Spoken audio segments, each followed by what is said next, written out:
मस्त मैत्रिणींनो, आज मी हे भरवा वरणफळ बनवले आहे. पण नेमकं याला भरवा फळ म्हणू किंवा कोणते फळ म्हणू, कुठल्या डाळ चकुल्या म्हणू, तर मला याचं नाव काहीच समजत नाही काय ठेवू. तर त्याच्यामुळं तुम्ही ह्या डिशला काय नाव ठेवणार तर मला कमेंटमध्ये सांगा, म्हणजे मला टायटलला मी नाव चेंज करेन नेमकं याचं काय नाव ठेवायचं म्हणून. ही चवीला खूपच छान भन्नाट आहे, दिसायला पण खूप छान आहे. पण नेमकं याला मी ह्या रेसिपीला काय नाव द्यायचं हे मला लक्षात येत नाही आहे. तर तुम्ही मला कमेंटमध्ये सांगा, कारण की मी नेहमी प्रत्येक वेळा मी माझ्या मनाने बनवते. पण नेमकं याला काय नाव द्यायचं हे मला अजूनही लक्षात आलेले नाही आहे. फक्त बनवून खायचं म्हणून खायचं. तर ह्या रेसिपीला मी ह्या डिशला काय नाव द्यायचं मला सांगा, मी टायटलला ते नाव देणार.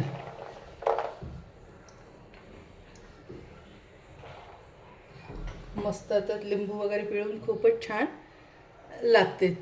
तर मला कमेंटमध्ये नक्की सांगायचं आहे, याला भरवा वरणफळ नाव ठेवू, रेसिपीचं नाव देऊ किंवा कुठले नाव देऊ, तर तुम्ही मला कमेंटमध्ये सांगा. खूपच छान झालेली आहे. चला तर मग आपण झटपट आता याची रेसिपी पाहून घेऊया. गव्हाचं पीठ घेतलं आहे, बघू शकता 2 वाट्या. आणि आता आपण थोडासा रवा टाकायचा आहे, खूप नाही, अगदी थोडासा रवा टाकून घ्यायचा आहे. अर्धी वाटी टाकू शकता. असं आता ही 3-4 जणांसाठी बनवते. तुमचं जर 5-6 जणांना बनवायचं तर 4-5 वाट्यांना 1 वाटी रवा टाकला तरी चालेल. रवा अंदाजी टाकायचा आहे आणि पीठ पण अंदाजी घ्यायचं आहे. याचं एवढं काही मोजमाप नसतं. पण 4-5 वाट्या घेतल्या तर समजा 2 किंवा 3 वाट्या पीठ घेतलं तर अर्धी वाटी रवा घ्यायचा. आणि 5-6 वाट्या गव्हाचं पीठ घेतलं तर 1 वाटी रवा घ्यायचा. त्यानंतर आता आपण ओवा टाकून घेणार आहोत.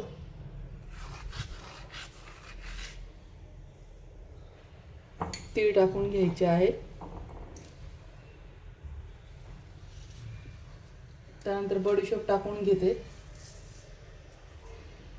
इथे बडीशोप पण टाकून घेतलेली आहे. चवीनुसार आता मीठ टाकून घ्यायचं आहे. आता हे पाणी टाकून भिजून घेऊ.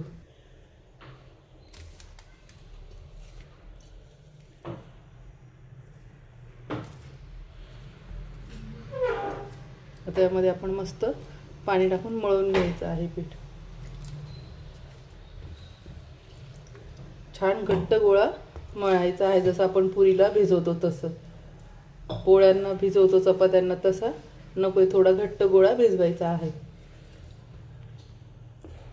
पाणी लागत लागत टाकून आणि घट्ट गोळा भिजवायचा. अशा पद्धतीने गोळा भिजवून घ्यायचा. आता थोडंसं तेल टाकून आपण पीठ छान चिकणं करून घेऊया.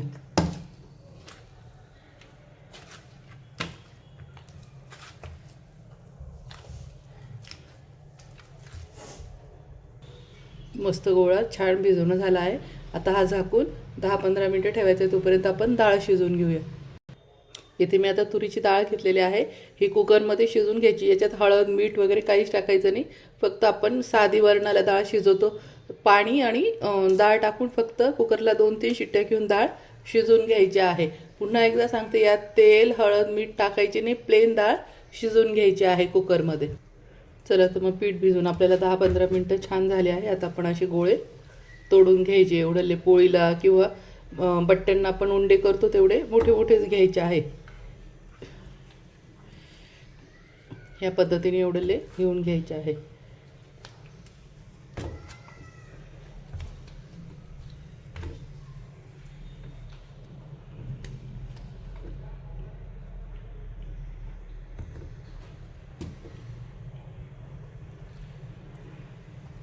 अशा पद्धतीने हे सर्व गोळे करून घेऊया. आता लाटून घ्यायचे. तर त्यासाठी लागणारा मसाला पण तुम्हाला लगेच दाखवून देते. हे मी सांबर प्रीमिक्स करून ठेवलेली आहे. याची मी लिंक तुम्हाला डिस्क्रिप्शन बॉक्समध्ये देते, तर तिथे जाऊन तुम्ही चेक करायचे आहे. हा इतका सुंदर मी प्रीमिक्स बनवून ठेवलेला आहे सांबरचं. याच्यापासून तुम्ही सांबार बनवू शकता. ते इडली वगैरे बनवलं आपण पुडिंग चटणी टाकतो तसे त्या पद्धतीने त्याच्यावरही टाकू शकता ते. आणि आता आपण जे याला वापरणार आहे तर कशालाही आपण हे वापरू शकतो. तर याची लिंक पण मी तुम्हाला देते. अशा पद्धतीने आता आपण लाटून घ्यायचं आहे.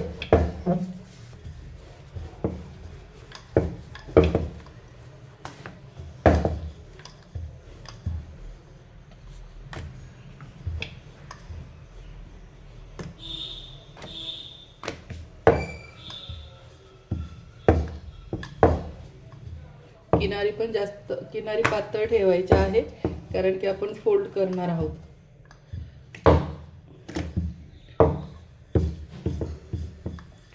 अशा पद्धतीने सर्व मोठी चपाती लाटून घ्यायची.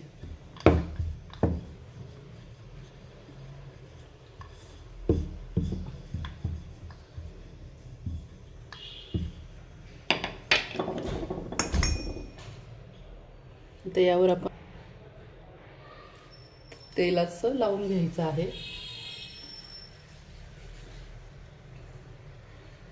जास्त पण नाही आणि खूप पण नाही, थोडंसं असं तेलाचा हातछाड फिरून घ्यायचं. त्यानंतर आता आपला हा जो पुडिंग हे प्रीमिक्स करून ठेवले सांबरचं, तर ते अशा पद्धतीने टाकून घ्यायचं आहे. छान सगळीकडे पसरवून घ्यायचं.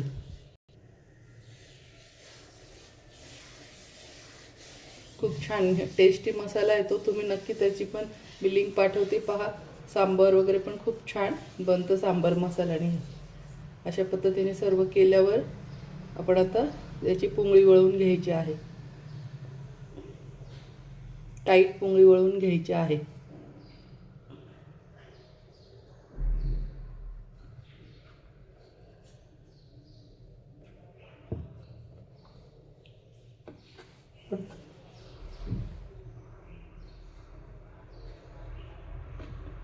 थोडंसं पुश करून दाबून घ्यायचं आहे आणि पुन्हा हाताने थोडंसं. आता हा जाड भाग झाला आहे आणि शिजल्यावर अजून खूप मोठं फुगेल, त्यामुळं थोडंसं असं चिटकवून आणि लांब करून घ्यायचं आहे हाताने. अशा पद्धतीने करून घ्यायचं आहे. त्यानंतर चाकूने तुम्हाला जेवढं लहान मोठे पाहिजे तेवढे त्या साईजचे कापून घ्यायचे आहेत.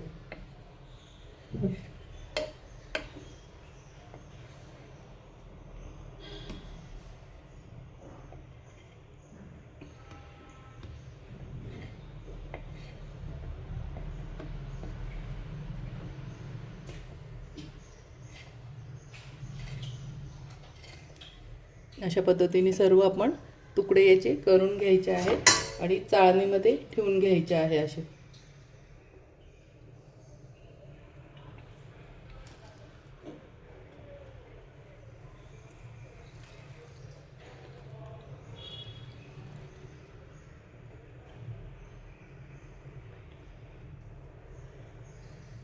आता आपण बाकीचे सर्व लाटून घेऊया.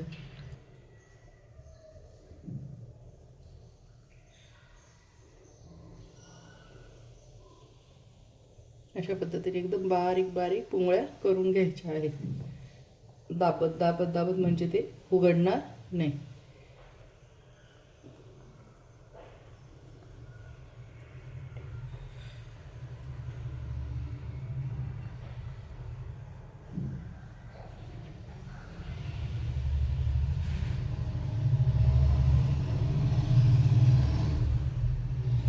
अशा पद्धतीने छान चिटकून घ्यायचं आहे तोंड पण.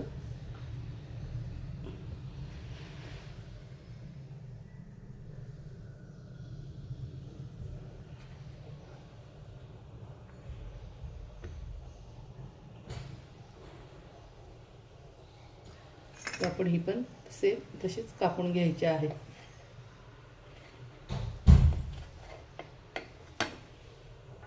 इथे मी गॅसवर कढई ठेवली आहे. कढईत पाणी टाकले आहे. त्यात मी लिंबू टाकलं आहे. लिंबूचं कारण असं आहे की आपण जेव्हा कढई ठेवतो तर ती पाणी उकळून काळी पडते.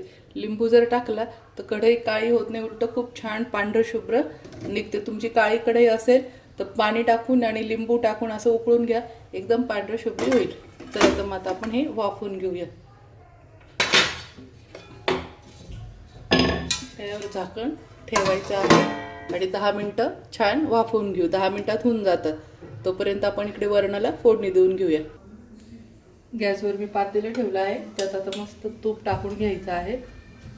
तूप भरपूर टाकायचं, हे तुपाने खूप छान लागतात.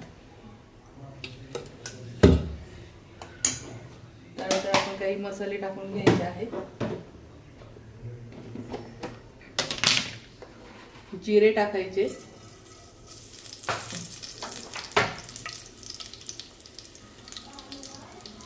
लसूण टाकून घेऊया. लसूण छान थोडा ब्राऊन कलरचा होऊ द्यायचा आहे. आता इथे मी बघू शकता शेंगदाणे, ग्रीन पीस घेतले आहे आणि खोबरं हे मी आपलं ते फलके लाटोस तर मी भिजत घातलेले होते, म्हणजे खोबरं छान असं सॉफ्ट भिजतं. ओलं खोबरं शक्यतो नाही टाकायचं. आपली वल्ली वाटी कोरडी वाटी असते ती पाण्यात भिजून टाकायची आहे, याची चव थोडी वेगळी येते. ओलं नारळ नाही टाकायचं.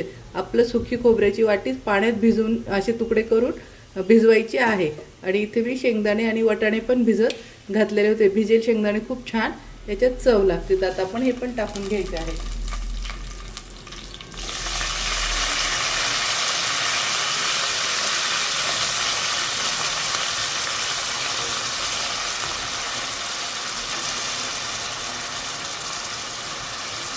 हे एवढे हेल्दी आहे आणि याच्यापासून खूपच प्रोटीन, कॅल्शियम भेटतं.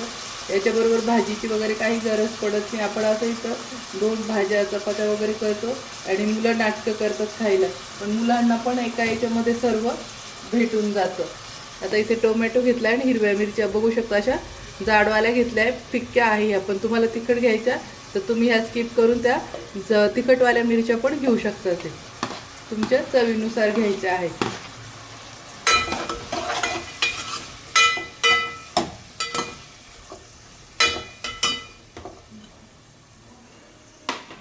आता हे छान 5 मिनिटं आपण तेलात परतून घेऊ. आता हळद टाकून घ्यायची आहे.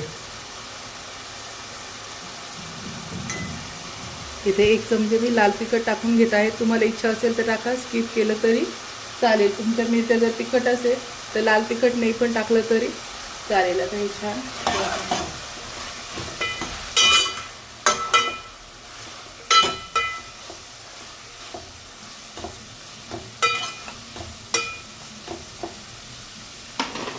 हे चवीला इतकं भन्नाट लागतं ना, तुम्ही एकदा बनवाल तर नेहमी बनवून खाल.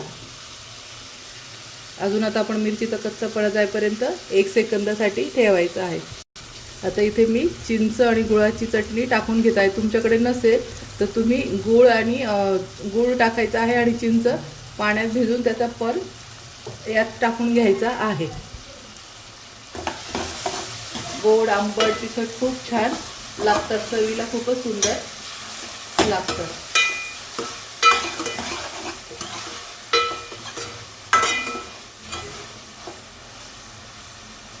बघू शकता आत्ताच किती छान चमचमीत दिसायला वाटू राहिलं. आता आपण जी कुकरमध्ये डाळ शिजवली आहे ती टाकून घ्यायची.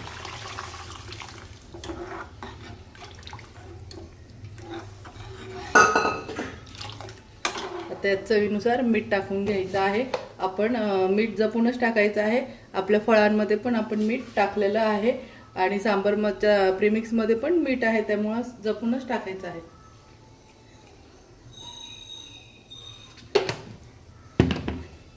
किंवा तुम्ही टेस्ट करून पण मिठाचा अंदाज घेऊ शकता. ते आता याला छान उकळी येऊ दे. तोपर्यंत आपले फळं पण वाफतात, ते लगेच आपण टाकून घेऊया. चला तर मग आपले फळं शिजले का आपण बघून घेऊया.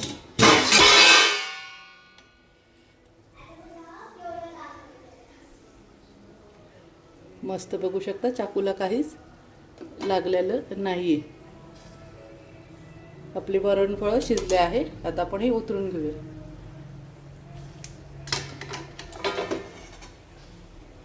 मस्त आता आपले वरण फळं मस्त डाळ पण छान शिजते आणि आपले वरण फळं पण आपण आता या सोडून घेऊया.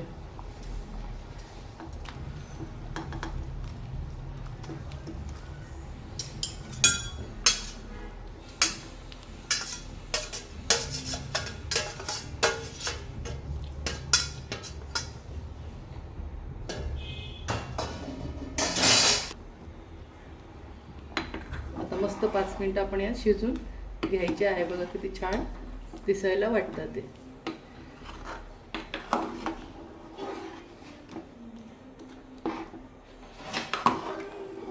आपले फळं ऑलरेडी शिजलेले आहे वाफेत, पण त्याच्यामध्ये मस्त डाळीचं गोड आंबटपणा सगळा मुरण्यासाठी 5 मिनिटं आपण उकडून घेऊया पुन्हा याच्यामध्ये.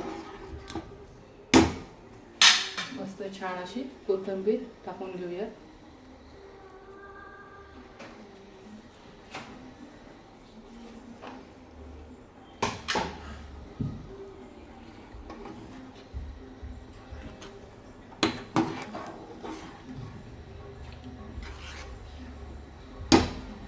5 मिनिटासाठी आता हे उकडून घ्यायचं आहे.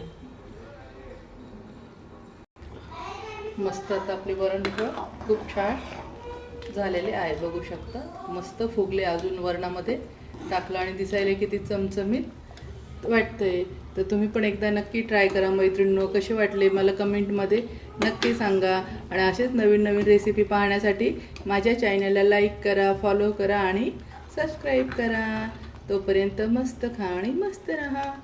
Bye bye.